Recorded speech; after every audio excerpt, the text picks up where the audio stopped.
welcome to the Fan of History. I'm the Fan of History and I'm going to talk about Greece in the early 9th century BC. The Greeks will soon become very important in the narrative, and I don't think I'm spoiling anything because you probably know that. So what are the Greeks up to in the period we are covering right now?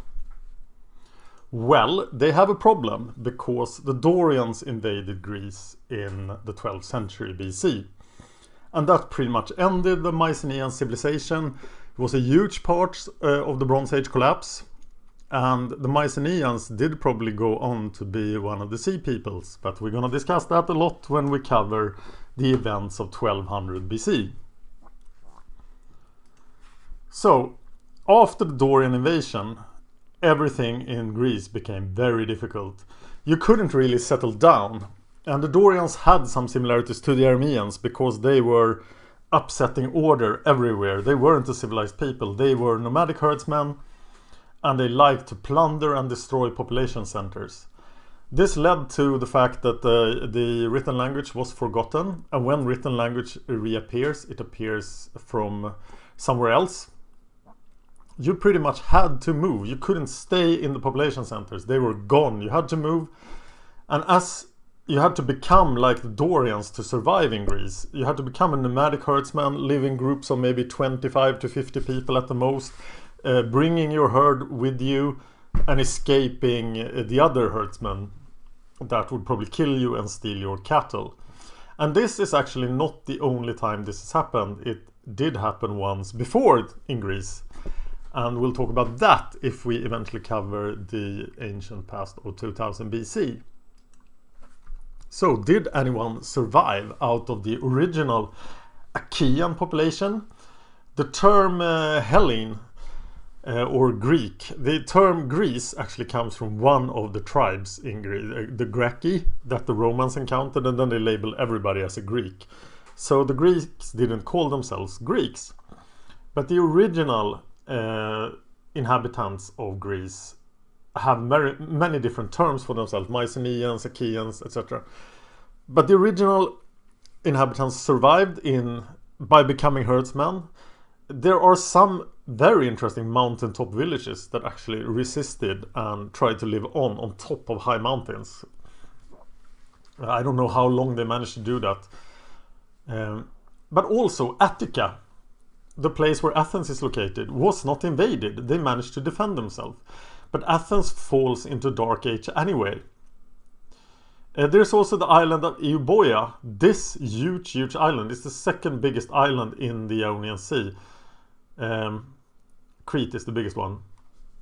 Most of the islands also survived the Dorian invasion with the original population. And the Greeks on the coast of Turkey. Notably Miletus, which we will talk about later in the narrative. There are outside influences for the Greeks that sort of try to bring them back either voluntarily or involuntarily out of the Dark Age. And those are mainly the Phoenicians. You know, the Phoenicians are going everywhere in the Mediterranean trading with people. And we have found goods from Athens in Cyprus and in Syria at this time. Eventually the Phoenicians will teach the Greeks to read and write again. But that happens much later than this time. Actually, so the Greeks still can't read and write, even in Athens. There are also the Phrygians. The Phrygians also invaded. They are European people, probably an Indo-European people that invaded Turkey from Europe. I don't know what they actually contribute to Greek culture, but they do contribute. I know that much. There's a huge thread on Historum, the great forum, where you can learn more about the Phrygians. And in 900 BC, Phrygians controlled Macedonia and Thrace as well. So this is the Phrygian heartland later. So the Phrygian area is actually bigger than this one. Eventually, the Dorians start to become more civilized. They are also influenced by the Phoenicians, by the surviving Achaeans, and by the Phrygians. So, and Sparta and Corinth are two great city-states that will arise out of the Dorians. They will also colonize the islands eventually. Crete will be a Dorian island, but we'll talk more about that. So trade has picked up in the Aegan Sea, as I've told you before, and the Phoenicians are trading with everybody, including the Dorians. The Phoenicians don't discriminate, they just want to earn money. 9th century Athens then is a very hard place to understand. If you remember back in the 10th century BC, I mentioned Athens once or twice, but I didn't understand it, and I still don't understand it, and nobody does. It's a very different place from the Mycenaean Athens. It's a very different place from classical Athens. It is a small town, and they can already or still build ships, and they can trade, and they have a lot in common with the huge island of Euboea. This island, I can't pronounce the name, I can't even spell it apparently, so tell me how the name is pronounced.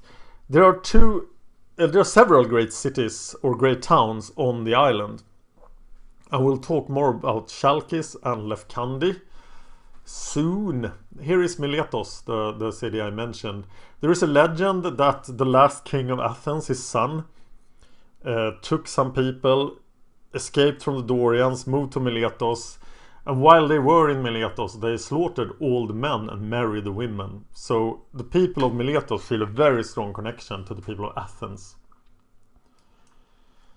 And this is this outback, this really uncivilized area in the early 9th century BC. It's a wonder that this area will become so important when everything is going on right now in the Levant, in Assyria, in Babylon, and in Egypt. So stay tuned to the decade reports. The Greeks will enter the narrative in 857 BC if I can't find an earlier event that is actually dated in Greece. Discuss the show with me here on YouTube or on Facebook. And please subscribe, like and share. That keeps me going, because I'm doing this just for fun and I like your encouragement. Thank you for watching.